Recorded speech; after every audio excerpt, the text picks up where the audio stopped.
Hello, students, teachers, parents, history nerds. Hello, everybody, and welcome to Nutshelled History, where we lay out the facts, the good, the bad, and the ugly. Today, we are going to continue our medieval and early modern world history series by looking at the impact of global trade.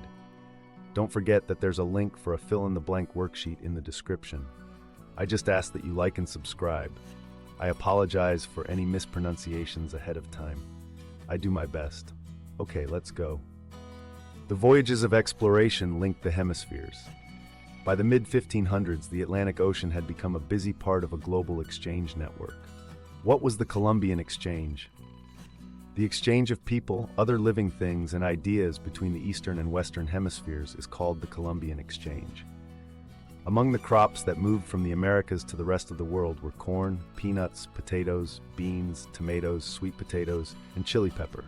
Crops that moved from the Eastern Hemisphere to the Americans include sugarcane, barley and oats, rye, rice, grapes, bananas, and coffee.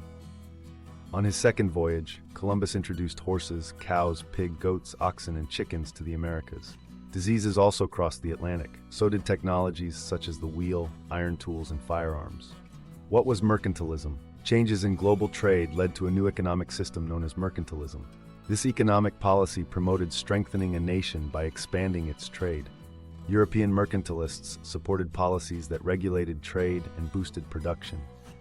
Countries taxed imports to keep foreign goods out and to increase the market for domestic goods. Founding colonies was also important under mercantilism.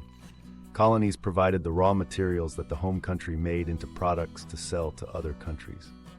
Colonies also provided a market for the home country's goods, but these colonies were not allowed to trade with other nations. A commercial revolution in Europe, expanded trade and increased money supply and overseas empire building spurred the growth of capitalism. This is an economic system in which businesses are privately owned and operated for profit. Under capitalism, individuals rather than government own the land and tools needed to create goods and services people want. In many European countries, a market economy emerged. This is a system in which prices and the distribution of goods are based on competition in a market. The change to a market economy helped merchants and skilled workers become prosperous. This group became known as the middle class, which included merchants, traders, and artisans. Asia leads the world. Even though Europe's economy was growing rapidly, Asia continued to lead the world in agriculture and manufacturing. During the Ming Dynasty, China made many advances, including raising agricultural production, repairing or extending agricultural canals, roads, and bridges, and steeply cutting taxes. Chinese products, especially silk and porcelain, were in high demand in Europe. Europeans attempted to trade with their European goods, but the Chinese required European merchants to pay for trade goods in gold or silver. A large part of the silver mined in the Americas went to China to pay for Chinese products shipped to Europe. And now, let's recap. The Age of Exploration was like history's first global potluck, with Europe, the Americas, and Asia swapping goods, germs, and groundbreaking ideas. Thanks to the Columbian Exchange, Europe gained potatoes, tomatoes, and chili peppers. Hello, pizza and spicy food. While the Americas got coffee, sugar, and livestock, not to mention a side order of diseases. Mercantilism turned colonies into cash cows, fueling European economies while forbidding them from shopping elsewhere. Meanwhile, capitalism blossomed, creating a market-driven middle class in Europe.